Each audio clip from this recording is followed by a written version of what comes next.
Existe uma parte da história que quase ninguém contou direito. Na escola, a gente aprende que a humanidade evoluiu como uma escada. Primeiro, o ser humano vivia de forma simples. Depois descobriu a agricultura. Depois criou vilas, cidades, templos, ciência e por fim tecnologia. Parece uma sequência perfeita, quase desconfortável. Só que algumas descobertas antigas aparecem no meio dessa escada e quebram tudo. Pilares gigantes erguidos antes das primeiras grandes cidades. Uma máquina de bronze capaz de calcular o céu. Um concreto antigo que parece se curar sozinho, e cidades inteiras escondidas debaixo da terra. Agora pensa comigo. Se tudo isso já existia há tanto tempo, por que quase ninguém falou disso na escola? Não é que toda a história esteja errada. O problema é que ela foi simplificada demais, e quando a gente simplifica demais o passado, começa a acreditar que os antigos eram quase incapazes. Mas eles não eram, e no final deste vídeo você vai entender uma ideia desconfortável. Talvez a civilização humana nunca tenha avançado em linha reta. Talvez ela tenha subido, caído, esquecido e começado tudo de novo. Antes de continuar, já se inscreve no canal, porque aqui a gente não conta história como aula chata. Aqui a gente abre as partes esquecidas do passado, aquelas que fazem você olhar para a humanidade de outro jeito. E a primeira descoberta parece ter sido colocada no lugar errado da linha do tempo. No sudeste da Turquia existe um lugar chamado Göbekli Tepe. À primeira vista parecem apenas pedras antigas. Mas quando os arqueólogos começaram a estudar aquele lugar com mais cuidado, perceberam que não estavam olhando para uma construção comum.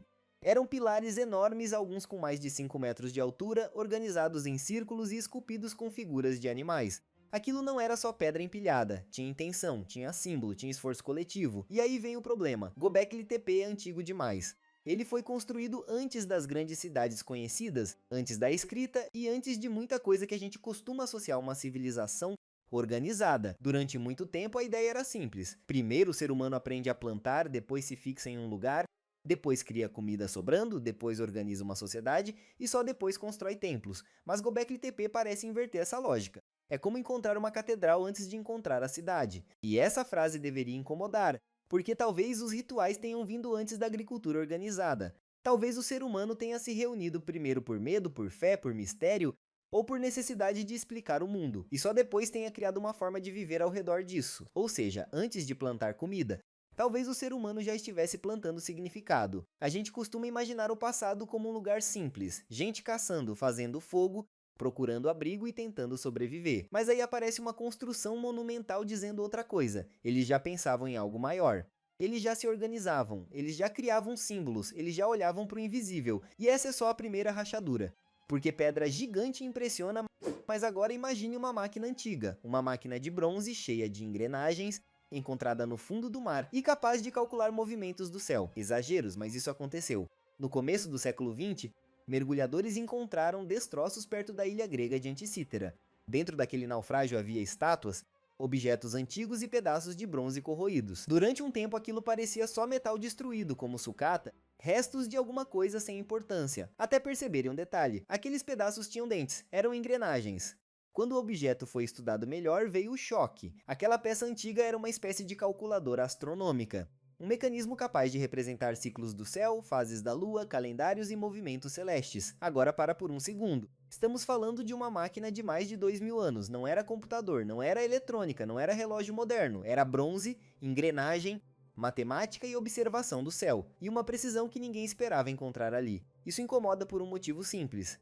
Uma máquina assim não nasce do nada, ninguém acorda um dia e cria algo desse nível por acaso. Para um objeto como esse existir, precisava existir conhecimento acumulado. Gente estudando o céu, dominando metal, fazendo cálculo, desenhando peças, errando, corrigindo, ensinando e passando o conhecimento adiante. E então vem a pergunta que muda tudo. Se essa máquina sobreviveu por acidente que em um naufrágio, quantas outras desapareceram, quantas foram derretidas, quantas quebraram, quantas queimaram, quantas apodreceram, quantas foram perdidas em guerras? Quantas bibliotecas viraram cinza levando junto ideias que nunca mais voltaram? Essa é uma das partes mais difíceis de aceitar. A história que conhecemos não é a história completa, é só a parte que sobreviveu e às vezes o que sobrevive é apenas um pedaço quebrado, um resto, uma pista, uma sombra de algo muito maior. Agora vem uma descoberta que parece menos misteriosa no começo, mas talvez seja uma das mais impressionantes, o concreto romano. Quando a gente olha para construções romanas antigas, é fácil pensar, nossa, que sorte isso ainda estar de pé, mas talvez não tenha sido sorte, talvez tenha sido técnica. Durante muito tempo, Pesquisadores tentaram entender por que algumas estruturas romanas resistiram tanto: aquedutos, portos, estradas, templos, paredes e construções expostas ao tempo por séculos. Chuva, vento, sal, terremotos, guerras, abandono, e assim, partes delas continuaram ali, de pé, como se o tempo não tivesse vencido completamente. E uma das descobertas mais curiosas é que pequenos fragmentos de cal no concreto romano, antes vistos como falhas ou mistura mal feita, podem ter ajudado o material a se reparar. Olha a virada. O que parecia erro podia ser segredo. O que parecia imperfeição podia ser tecnologia. E isso revela uma arrogância moderna que quase ninguém percebe. A gente olha para o passado como se os antigos fossem apenas versões atrasadas de nós. Mas em algumas áreas, eles tinham soluções que estamos tentando entender de novo. Isso não significa que os romanos eram mais avançados em tudo. Claro que não. Mas significa que avanço não é uma escada perfeita. Uma civilização pode dominar muito bem uma coisa e ignorar outra. Pode criar uma técnica incrível e depois perdê-la. Pode construir algo que dura milênios e ainda assim desaparecer. E quando uma civilização desaparece, ela não perde só prédios, ela perde métodos, receitas, segredos de oficina, técnicas passadas de mestre para aprendiz e detalhes que talvez ninguém tenha escrito. Séculos depois, o futuro olha para aquilo e pergunta: como eles fizeram isso? Mas talvez a pergunta certa seja outra: como nós esquecemos? Essa pergunta fica ainda mais forte quando a gente sai da superfície e vai para baixo da terra. Na Capadócia, na Turquia, existem cidades subterrâneas impressionantes, e não estamos falando de uma caverna pequena, estamos falando de verdadeiros complexos abaixo do solo, com corredores, salas, passagens, áreas de armazenamento, poços de ventilação e espaços onde pessoas podiam se esconder, viver, esperar e sobreviver. Agora imagina a cena: você entra em uma casa simples, alguém empurra uma pedra, uma passagem aparece, você desce, a luz do sol desaparece, o ar fica mais frio, o som muda, tudo fica abafado. E de repente você percebe que existe uma cidade inteira debaixo dos seus pés. Isso não é improviso, é estratégia, é arquitetura criada pelo medo. Porque uma cidade subterrânea responde a uma pergunta muito humana: o que fazemos quando o perigo chega? E essa é uma parte que quase nunca aparece na escola. A antiguidade não era um cenário parado. Não era um mundo lento esperando a modernidade chegar. Era um mundo vivo cheio de tensão, invasões, secas, rotas comerciais, disputas, fome, religião, medo, migração e sobrevivência. As pessoas antigas não estavam brincando de civilização, elas estavam tentando continuar vivas. E quando sobreviver depende de pensar rápido, o ser humano inventa. Ele cava, observa, calcula, constrói, adapta, aprende com o erro e às vezes cria coisas que parecem fora do tempo. Mas aqui precisa ficar claro: essas descobertas não provam que havia magia. Não provam que alienígenas construíram tudo. Não provam que toda a ciência está errada. Elas provam algo muito mais poderoso. O passado é maior do que os resumos que fizeram dele. A escola precisa transformar milhares de anos em poucas aulas, então ela cria uma linha: antes e depois, primitivo e avançado, antigo e moderno. Mas a história real não funciona assim. A história real é cheia de curvas, de perdas, de saltos, de quedas, de redescobertas, de povos que sabiam coisas que não imaginávamos, de tecnologias que nasceram cedo demais, de conhecimentos que desaparecessem sem deixar manual. E quanto mais a arqueologia avança, mais uma coisa fica evidente: o ser humano antigo era muito mais complexo do que parecia. A gente aprendeu a olhar para o passado como se ele fosse inferior. Mas talvez o passado só esteja incompleto. Talvez a gente esteja julgando civilizações inteiras com base nos restos que sobraram. E pensa nisso por um segundo: o que sobrevive melhor ao tempo? Pedra, metal, cerâmica e ossos. Agora, o que desaparece com facilidade? Madeira, couro, tecido, papiro, cordas, mapas, ferramentas delicadas, máquinas desmontáveis, registros orais e técnicas ensinadas de pessoa para pessoa. Ou seja, a maior parte do conhecimento humano antigo pode simplesmente ter sumido. Não porque nunca existiu, mas porque o tempo devorou. E essa talvez seja a revelação mais importante deste vídeo. O que contraria tudo o que aprendemos na escola não é uma única descoberta, é o padrão. Göbekli Tepe mostra que humanos já criavam monumentos e símbolos muito antes do que muita gente imaginava. O mecanismo de Anticítera mostra que havia tecnologia mecânica e astronômica extremamente sofisticada no mundo antigo.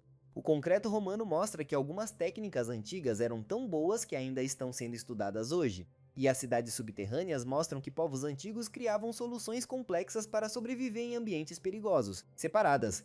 Essas descobertas impressionam, mas juntas elas dizem algo muito maior. Essa história humana talvez não seja. Saímos das cavernas e fomos ficando cada vez mais inteligentes. Talvez seja outra coisa. Talvez seja criamos, perdemos, esquecemos e redescobrimos, de novo e de novo e de novo. Talvez a humanidade não avance como uma flecha, talvez avance como ondas. Sobe, cai, recua, volta, esquece, lembra e recria. E agora vem a parte final. Daqui a milhares de anos alguém pode encontrar os restos da nossa civilização. Um prédio rachado, um celular sem bateria, cabos enterrados, satélites destruídos, datacenters apagados, livros apodrecidos e arquivos digitais impossíveis de abrir. E talvez essa pessoa olhe para tudo isso e pense, eles eram primitivos. Porque ela não vai ver nossas conversas, nossos sistemas, nossas redes, nossos medos, nossas ideias e nossas tecnologias funcionando. Vai ver apenas ruínas, do mesmo jeito que nós vemos o passado. E talvez esse seja o maior erro de todos, confundir ruína com simplicidade. Os antigos não eram simples, eles eram humanos, observavam o céu, tinham medo da morte, criavam símbolos, construíam lugares sagrados, escondiam cidades, testavam materiais, inventavam máquinas e deixavam rastros que ainda hoje fazem a gente duvidar da nossa própria versão da história. A escola nos deu uma linha do tempo, mas a Terra guarda cicatrizes. E algumas dessas cicatrizes ainda estão esperando alguém cavar fundo bastante para perceber uma coisa: o passado nunca foi simples. Ele só foi enterrado. Se você chegou até aqui, comenta a palavra passado. Isso mostra que você realmente assistiu até o final. Se inscreve no canal para não perder os próximos vídeos, deixa o like para ajudar esse conteúdo a chegar em mais pessoas e me diz nos comentários: qual dessas descobertas mais mudou sua visão sobre a história? Porque no próximo vídeo a gente pode entrar em algo ainda mais estranho.